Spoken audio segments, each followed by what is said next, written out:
ఫైనల్గా సుప్రీంకోర్టు తీర్పుతోటి మీకు అనుకూలంగా తీర్పు వచ్చింది, అంటే రాష్ట్రాలు తీర్మానం చేసుకొని వర్గీకరణ చేసుకోవచ్చు అని తీర్పు వచ్చింది. అది మీకు అనుకూలమైన తీర్పు అనుకోవాలనా లేకపోతే ఒక నమ్మక ద్రోహమైనటువంటి తీర్పు అనుకోవాలనా? రాష్ట్రాలు చేసుకునే అధికారం లేదనే తీర్పు కూడా వచ్చింది ఒకనాడు. అవును. ఇప్పుడు రాష్ట్రాలు చేసుకునే అధికారం ఉన్నదని తీర్పు వచ్చింది ఈనాడు. ఆనాడు చంద్రబాబు నాయుడు ప్రభుత్వం అంటే ఒక రాష్ట్రం. అవును. ఆనాడు రాష్ట్రం చేసిన దాన్ని ఆనాడు సుప్రీంకోర్టు తప్పుపట్టింది. సుప్రీంకోర్టుకి వెళ్ళింది ఎవరు? వర్గీకరణ తప్పు అని చెప్పి మాట్లాడిన వాళ్ళే సుప్రీంకోర్టుకి వెళ్ళారు. ఇప్పుడు సుప్రీంకోర్టుకి వెళ్ళిన ఆ సమయంలో ఇది 2004 నవంబర్ 5 తీర్పు. అప్పుడు నేను సుప్రీంకోర్టులోనే ఉన్నా. ఓకే. ఎస్సీలంతా ఒక్కటే. ఓకే. వర్గీకరణ చేసే అధికారం రాష్ట్రాలకు లేదు అని. ఓకే. 5 జడ్జీలతో కూడిన రాజ్యాంగ ధర్మాసనం సుప్రీంకోర్టుకు వాళ్ళు ఎందుకు వెళ్ళారు? వర్గీకరణ చేసుకునే అధికారం రాష్ట్రాలకు లేదు అని చెప్పి తీర్పు ఇచ్చింది కదా, ఎందుకు వెళ్ళారు? దీని బ్యాక్గ్రౌండ్ చరిత్ర ఏంటంటే, మేము 94లో మూమెంట్ స్టార్ట్ చేసిన తర్వాత 97 వచ్చేటప్పటికి వర్గీకరణ జరిగింది. అప్పుడు ఎస్సీ ఎస్టీ కమిషన్ను సంప్రదించలేదని చెప్పి హైకోర్టులో సింగిల్ జడ్జి రద్దు చేశాడు జీవోను. తిరిగి ఎస్సీ ఎస్టీ కమిషన్ సంప్రదించే పరిస్థితి చేశారు. తర్వాత జడ్జి మా మాల సోదరుడు అయిపోయాడు, హనుమంతప్ప, కర్ణాటక. ఆయన రాష్ట్రాలకు చేసే అధికారం మేము వర్గీకరణను ఆమోదించమని ఆయన చెప్పేశాడు. ఎస్సీ ఎస్టీ కమిషన్ సంప్రదించడమా, ఆర్టికల్ 338 ప్రకారం దాని ఆమోదం తీసుకోవడమా అంటే సంప్రదించడం వరకే. కాబట్టి మేము సంప్రదించాం అని చెప్పి మళ్ళా రాష్ట్ర ప్రభుత్వం ఆర్డినెన్స్ తీసుకొచ్చింది. ఆర్డినెన్స్ మీద సంతకం పెట్టాల్సిన గవర్నర్ సంతకం పెట్టకుండా రాష్ట్రపతి ఆమోదం కోసం పంపిండు. రాష్ట్రపతి ఆమోదం 1999 డిసెంబర్ 2న వచ్చేసింది. ఓకే. రాష్ట్రపతి ఆమోదం కూడా వచ్చేసింది ఎస్సీ వర్గీకరణ. మన ఆయన ఎవరు కాదు, దళితుడే, కేఆర్ నారాయణ. ఓకే. ఆయన ఎస్సీ వర్గీకరణ చేసుకునే అధికారం రాష్ట్రాలకు ఉన్నది, చేసుకోవచ్చు అని ఆయన గ్రీన్ సిగ్నల్ ఇచ్చినాకనే 2000 సంవత్సరంలో ఎస్సీ వర్గీకరణ ఇక్కడ జరిగింది. మళ్ళా చట్టం వచ్చింది. ఈ చట్టాన్ని సవాల్ చేస్తూ మళ్ళీ కోర్టుకు వెళ్ళారు. ఎవరు వెళ్ళారు? మాలలే. ముందు మాలలే వెళ్ళారు, తర్వాత మళ్ళీ మాలలే వెళ్ళారు. అప్పుడు 5 జడ్జిలతో కూడిన ఇక్కడ ధర్మాసనం ఎస్సీ వర్గీకరణ కరెక్ట్ అని ఇక్కడ తీర్పిచ్చింది. దీని మీద మళ్ళీ ఛాలెంజ్ చేసి మళ్ళీ సుప్రీంకోర్టుకి వెళ్ళారు. ఆ సుప్రీంకోర్టులో ఎస్సీ వర్గీకరణ చేసే అధికారం రాష్ట్రాలకు లేదని చెప్పేసి 2004లో. ఓకే. దీని పరిణామం ఇది. మరి 2004లో ఎస్సీ వర్గీకరణ చేసే అధికారం రాష్ట్రాలకు లేదన్నప్పుడు మేము బాధపడ్డాం, ఆవేదన వ్యక్తం చేశాం.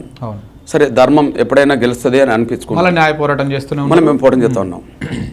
మరి 2004లో ఎస్సీ వర్గీకరణ చేసే అధికారం రాష్ట్రాలకు లేదన్నప్పుడు సుప్రీంకోర్టు తీర్పును స్వాగతించారు కదా వాళ్ళు.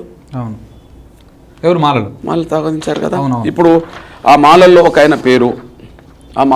ఆయన పేరు ఉన్నదనుకోండి, మాల మహానాడు అధ్యక్షుడు అనేటైనా ఒక మల్లెల వెంకట్రావు ఉండే, పివిరావు ఉండే. అవును, సుప్రీంకోర్టు తీర్పు మా రాజ్యాంగ విజయం అన్నారు.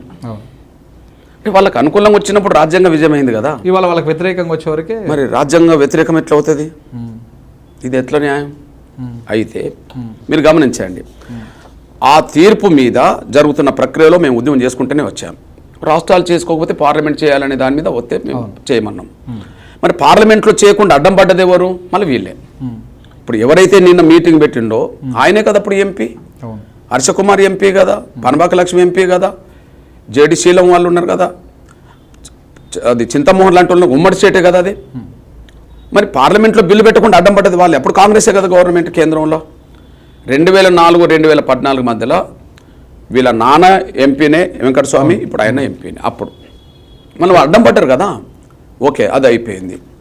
ఇప్పుడు మీ సోదరుడిగా చెప్తున్నాను నేను, ఎస్సీ వర్గీకరణ చేసుకునే అధికారం లేదు అని తీర్పు వచ్చినప్పుడేమో రాజ్యాంగ విజయం అని చెప్పిన మీరు, ఇప్పుడు ఎస్సీ వర్గీకరణ చేసుకునే అధికారం సుప్రీంకోర్టు రాష్ట్రాలకి ఉన్నదని చెప్పి ఎవరు చెప్పిండ్రు?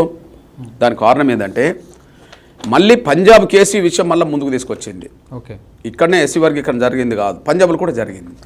పంజాబ్లో ఎస్సీ వర్గీకరణ చేసుకునే అధికారం రాష్ట్రాలకు ఉన్నదని చెప్పి మళ్ళీ అక్కడ తీర్పు వచ్చేసింది. అది ఎప్పుడు వచ్చింది?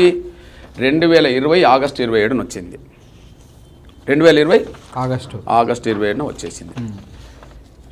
ఇది అయితే వాళ్ళు ఏమన్నారు తెలుసా, ఎస్సీ ఎస్టీల వర్గీకరణ చేసుకునే అధికారం రాష్ట్రాలు చేసుకోవచ్చు, కానీ దీన్ని తేల్చడానికి విస్తృత ధర్మాసనం ఏర్పాటు చేయాలన్నారు. ఓహో, ఎందుకన్నారు చెప్పనా, 2004 ఈ తీర్పు ఇచ్చినప్పుడు జడ్జీలు 5గురే. ఎస్సీ వర్గీకరణ చేసే అధికారం రాష్ట్రాలకు లేదని తీర్పు ఇచ్చింది 5గురే.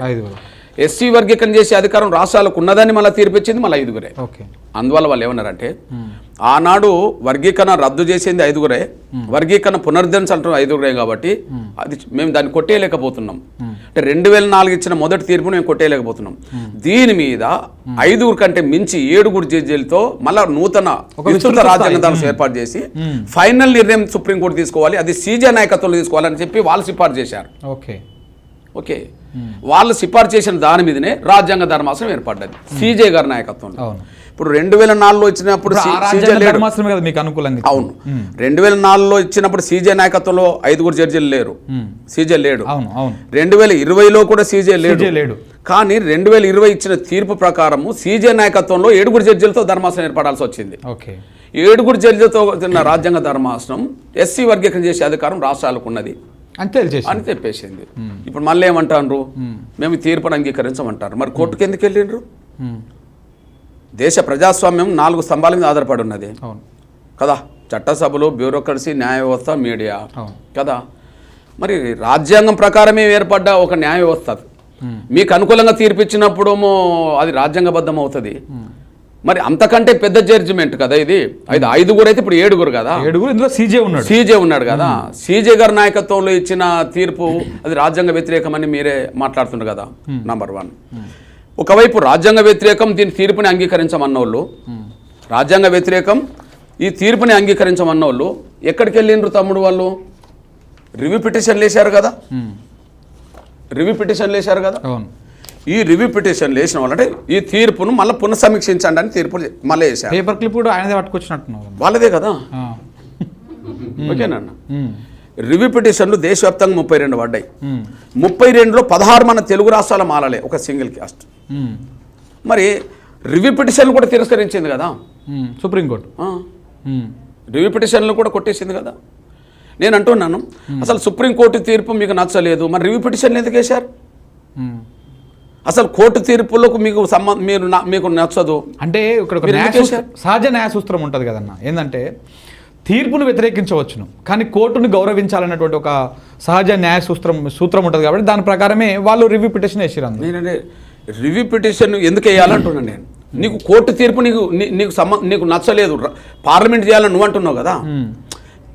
కోర్టు తీర్పు ఒప్పుకోమన్న వాళ్ళు మళ్ళీ రివ్యూకి ఎందుకు వెళ్ళారు అంటున్నాను నేను. కోర్టు తీర్పును పునఃసమీక్షించాలనే వాళ్ళు కోర్టు తీర్పును ముందు వ్యతిరేకించద్దు కదా అంటున్నాను నేను. కరెక్ట్. నువ్వు పార్లమెంట్లో చేయాలన్న వాళ్ళుగా నీకు రివ్యూతో సంబంధం ఏమన్నది మరిగా? పార్లమెంట్లో చేయాలంటున్నావు, నువ్వు రివ్యూతో సంబంధం లేదు కదా. అంటే నీకు అనుకూలం వచ్చినప్పుడు సుప్రీంకోర్టు తీర్పులు నీకు రాజ్యాంగబద్ధం అవుతుంది, కానీ వేరే వాళ్ళకి అనుకూలం వచ్చినప్పుడు అది రాజ్యాంగ వ్యతిరేకం అవుతుంది. ఇది ఎట్లా న్యాయం అవుతుంది మరి?